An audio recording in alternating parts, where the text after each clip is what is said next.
요한복음에 누가복음에 나오는 오늘 말씀은 예수님의 사명 선언이라고 할 수 있겠습니다. 이렇게 우리도 예수님의 제자이기 때문에 내 속에 성령님을 모시고 나의 사명 선언과 같이 했으면 좋겠습니다. 세계 여러 경영 이론가들과 리더십 이론가들이 많이 있습니다만은 그들의 중요한 공통점은 이들은 대부분 다 성경을 읽다가 성령에 근거한 세계관을 소유하게 된 그리스도인이거나 아니면 프로 크리스찬들이라는 사실을 알 수 있습니다. 이들을 통해서 이런 사람들을 통해서 지난 30년 동안에 전 세계적으로 소위 경제 마당에 일어난 가장 중요한 트렌드가 무엇인가 하면 경영 리더십 발견 운동이라고 할 수 있습니다. 전에는 경제하게 되면 그냥 단순히 이익만 많이 창출하는 것이 가장 중요한 관심이었습니다. 그렇지만 이제는 이익 이상으로 고객을 움직여야 되고 고객을 움직이기 위한 주체들을 결속시키는 리더십이 무엇보다도 중요하다는 것을 우리 시대의 비즈니스 리더들이 깨닫게 된 것입니다. 그 영향으로 최근 전 세계 모든 기업들이나 관공서, 대부분의 교육기관, NGO 기관, 그리고 종교기관 등에서도 소위 사명선언문 작성 운동이 일어나게 된 것입니다. 그럼 오늘 우리 예수님의 사명선언을 통해서 나의 사명선언이 어떻게 돼야 될지를 한번 살펴보도록 하겠습니다. 첫째, 포로된 자를 자유하게 했습니다. 우리는 쉽게 지금 죄의 포로가 되어 있습니다.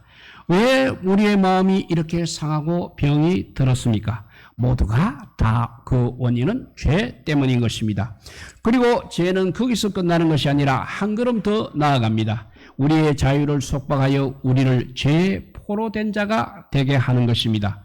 바울은 이런 죄의 포로됨의 상태를 로마서 7장 19절에서 이렇게 고백하고 있습니다.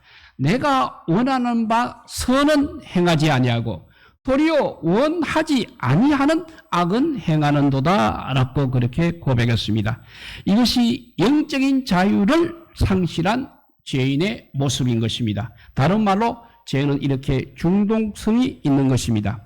현대의학은 이런 상태를 중독이라고 그렇게 묘사하고 있습니다. 내가 무엇인가에 중독된 것을 그러면 어떻게 알 수 있는 것입니까? 그 중독된 일을 떠나게 되면 내가 죽을 것 같을 때 그것을 중독성이라 하는 것입니다. 그리고 죽을 것 같은 그것을 바로 금단 현상이라고 하는 것입니다. 그래서 그런 금단 현상에서 쉽게 헤어나오지 못하고 있는 것입니다. 중독과 은혜라는 책을 쓴 정신과 이사요 영성 지도자였던 제랄드 메이라는 사람은 사람들의 98%가 무엇인가에 중독되어 살고 있다고 말합니다.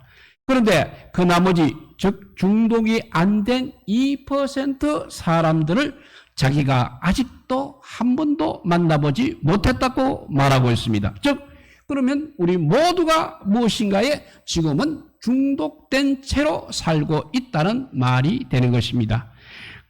이 말이 그대로 모든 사람이 죄를 범하였음에 라는 말씀 그대로인 것입니다. 중독에는 용납되는 중독도 그래도 용납되는 중독도 있고 아니면 혐오적인 중독도 있습니다. 사회에서 그래도 조금 용납되는 중독들은 커피 중독이라든지 설탕 중독, 그리고 드라마 중독, 음식 중독, 또 요즘에 심각해지는 인터넷 중독, 그리고 쇼핑 중독, 일 중독 등은 그래도 사회에서 조금은 용납이 될 수 있습니다만 혐오적인 중독들은 알코올 중독, 마약 중독, 성 중독, 도박 중독 등이 있고 도덕질과 거짓말, 폭발적 분노, 악의적 질투, 자살 환상, 이웃 비방 등이 있습니다. 요즘은 댓글 같은 것들이 아주 혐오적인 중독자가 많이 있습니다. 이래저래 우리가 어떤 중독에 빠져서 살아가기가 쉽다는 것입니다. 그리고 그 중독에서 헤쳐나오는 데는 금단 현상이 일어날 만큼 그 중독의 힘에 강하게 우리가 사로잡혀 있다는 것입니다. 이 모든 중독은 바로 우리에게 자유를 빼앗아가고 있는 것입니다. 과연 이렇게 포로된 인생에게 희망은 있는 것입니까? 그런데 오늘 예수님 말씀은 희망이 그래도 있다고 대답해 주십니다. 요한복음 8장 36절이 그 대답입니다. 아들이 너희를 자유롭게 하면 너희가 참으로 자유하리라 했습니다. 어떤 사람들은 예수를 믿는 즉시 그 자리에서 자유로워집니다. 그런데 어떤 사람은 신앙 안에 들어와도 진정한 자유를 얻기까지 좀 더 시간을 필요로 하고 있습니다. 그러나 그가 진지하게 예수님과 예수님의 진리의 말씀을 붙들고 있으면 그는 마침내 언젠가는 자유를 얻게 될 것입니다. 그래서 요한복음 8장 31절 32절을 보면 내 말에 거하면 참으로 내 제자가 되고 진리를 알지니 했습니다. 그리고 그 진리가 너희를 자유롭게 하리라고 약속하십니다. 이것이 바로 복음인 것입니다. 포로된 자들의 자유, 이것을 위해서 우리 예수님께서 오신 것입니다. 이것이 바로 우리 예수님의 사명이요 우리의 사명인 것입니다. 민수기 14장 18절 말씀입니다. 여호와는 노하기를 더디하시고 인자가 많아 죄악과 허물을 사하시나 형벌 받을 자는 결코 사하지 아니하시고 아버지의 죄악을 자식에게 갚아 3, 4대까지 이르게 하리라 하셨나이다 했습니다. 이것은 조상의 지은 죄를 대대로 그 값을 치러야 한다는 그런 뜻은 아닙니다. 이 말씀의 뜻은 이스라엘이 당시 대가족 사회였기 때문에 한 집에 할아버지로부터 아버지, 아들, 손자 등 3, 4대가 모두 함께 모여 살았습니다. 그래서 어떤 일을 행할 때 온 가족이 함께 동의하고 함께 결정하게 되는 것입니다. 그래서 죄를 지을 때도 마찬가지로 온 가족이 그 죄의 영향권 안에서 같이 움직인 셈이 되는 것입니다. 그러므로 심판도 역시 같이 받게 되는 것입니다. 그런데 사람은 원죄와 자범죄의 영향을 둘 다 받고 있습니다. 그래서 부모의 죄의 영향을 받지 않으면서도 그리고 또 받는다고 그렇게 둘 다 보는 것이 맞는 것입니다. 이렇게 포로된 자를 자유하게 한다는 예수님의 사명을 말씀하시고 두 번째는 눌린 자를 자유롭게 하신다고 했습니다. 우리네 삶의 마당에는 온갖 눌린 인생을 사는 이웃들이 너무나 많이 있습니다. 포로된 자들을 중독 인생이라고 한다면 이렇게 눌린 자들은 학대 인생이라고 할 수 있는 것입니다. 학대라는 것은 자신의 의지와 상관없이 어릴 적부터 타인들에 의해 정신적으로 그리고 신체적으로 언어로 그리고 심리적 강압으로 아니면 문자 그대로 폭력적 행동으로 억압되거나 상처받는 경험을 뜻하는 것입니다. 학대의 결과는 그 마음에 깊은 선뿌리를 남기게 됩니다. 그래서 자신을 학대하고 이웃을 믿지 못하고 자기 연민과 무력증의 삶 그리고 자학의 삶을 살게 되는 것입니다. 성경은 이렇게 사는 이유가 바로 눌림 때문이라고 말씀하고 있습니다. 그리고 그 눌림의 배후에는 모르는 자가 있습니다. 바로 원수 마귀 사탄이 있다고 말하는 것입니다. 때로 마귀는 불의한 권력자를 사용하기도 합니다. 그리고 때로는 불의한 제도를 사용해서 연약한 인생을 착취하기도 하는 것입니다.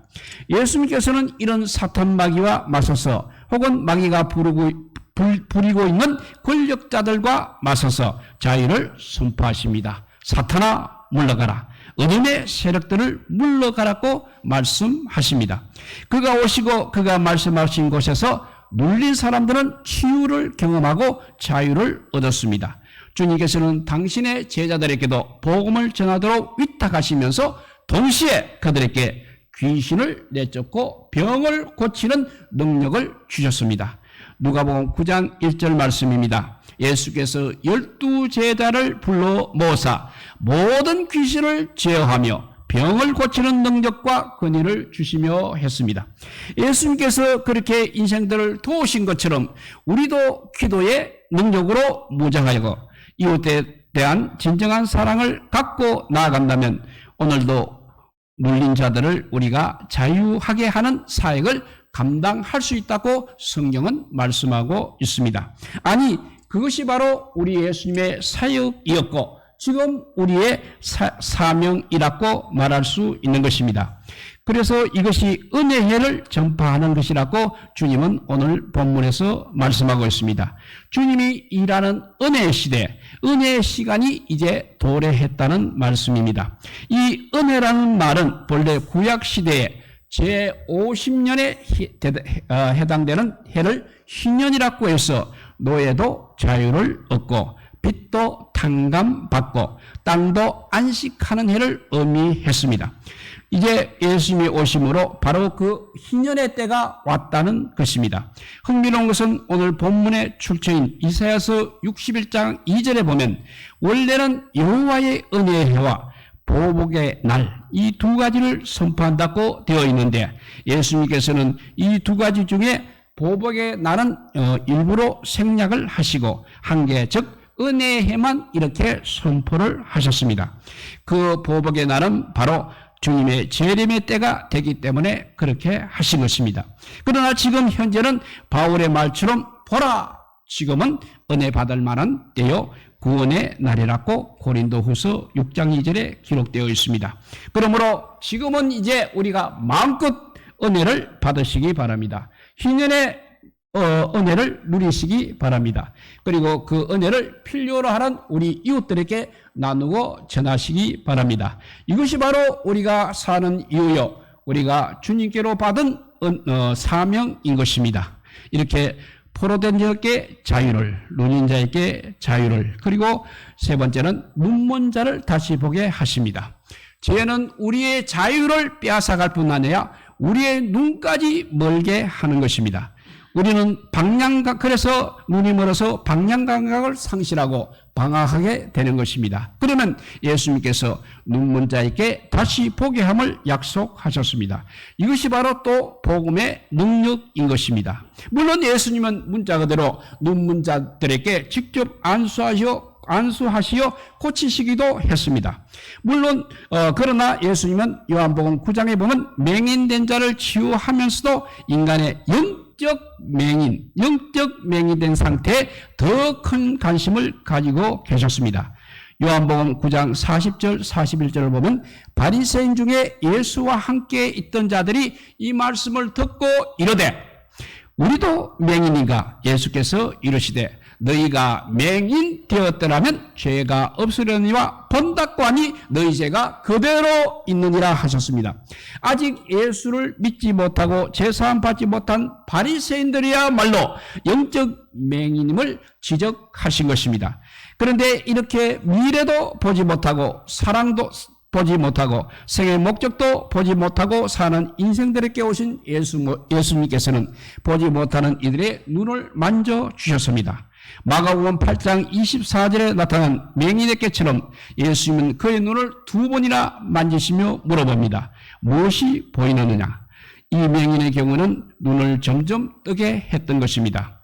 영적 맹인들이 눈이 열리면 어떤 일이 일어납니까? 영적 맹인의 눈이 뚫리면 그제서야 주님이 보이는 것입니다. 그리고 사랑해야 할 이웃이 보이는 것입니다. 그리고 내가 살아갈 인생의 비전까지 보이는 것입니다. 이것이 바로 영적 계안의 체험이라고 할 수 있겠습니다. 이 사명을 위해서 우리 예수님께서 오셨고 역시 우리가 부름받은 목적이 되겠습니다. 그리고 마지막 네 번째는 가난한 자에게 복음을 전해야 하겠습니다. 여기서 가난한 자는 문자 그대로 경제적 물질적인 가난을 의미할 수도 있지만 이사야 선지자는 보다 더 영적 마음의 가난을 의미하고 있었습니다. 본래 이 본문의 출처인 이사야서 61장 1절에는 가난한 자에게 아름다운 소식을 전하게 하려 하심이라 다음에 첨가된 말씀이 있습니다. 그것이 바로 나를 보내사 마음이 상한 자를 고치며 하는 것입니다. 누가복음 4장 본문의 출처인 이사야 61장 1절을 보니까 그것은 바로 마음의 가난함이 맞는 것입니다. 나중에 예수님께서 산상복음 산상수훈 팔복에서 다시 이 말씀을 심령이 가난한 자는 복이 있나니라고 말씀하셨습니다. 진정한 심령의 가난은 무엇보다도 메시아를 받아들일 만한 겸손한 마음을 뜻하는 것입니다. 가난한 사람은 절박한 심령의 환자처럼 의사 대신 예수님 앞에 나와 자신의 병든 처지를 인정하고 그분의 치유를 수용할 준비가 되어 있는 사람을 말하고 있는 것입니다. 그런 환자에게는 의사요 구주이신 예수님과의 만남 그 자체가 바로 복음인 것입니다. 그러나 불량에도 그때 나사렛, 예수님의 고향인 나사렛 마을 사람들은 예수님의 메시지를 거절했습니다. 그리고 그분을 오히려 마을에서, 고향에서 내어 쫓아 버렸습니다. 자신들의 죄인됨을 인정할 만한 겸손이 없었던 것입니다. 지금도 우리가 복음을 전하게 되면 많은 사람들이 나사렛 마을 사람들처럼 복음을 거절하고 있습니다. 그러나 어떤 사람은 기쁘게 복음을 수용합니다. 그런 마음이 가난한 사람들을 위해서 우리는 복음을 전해야 하겠습니다. 그것이 바로 예수님의 사명이었고 오늘 우리의 사명인 것입니다. 마지막으로 한 가난한 병자의 기도를 우리가 기도의 시를 한번 읽어드리겠습니다. 그 시의 내용을 보면 주님, 저는 주님에게 출세의 길을 위해 건강과 힘을 구했으나 주님은 저에게 순종을 배우라고 나약함을 주셨습니다.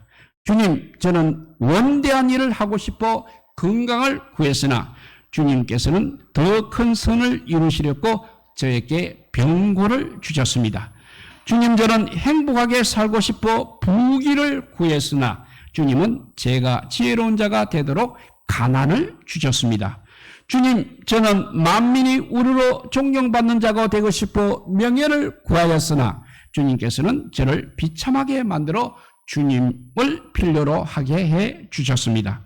주님, 제가 주님께 구한 것은 이렇게 하나도 받지 못했습니다. 그러나 주님은 저에게 주님 자신을 주셨습니다. 주님 감사합니다 라고 시인이 말했습니다. 오늘 우리도 이렇게 오늘 예수님의 사명을 새기면서 우리의 사명을 잘 감당하는 우리 모든 성도가 되시기를 우리 주님의 이름으로 축복드립니다.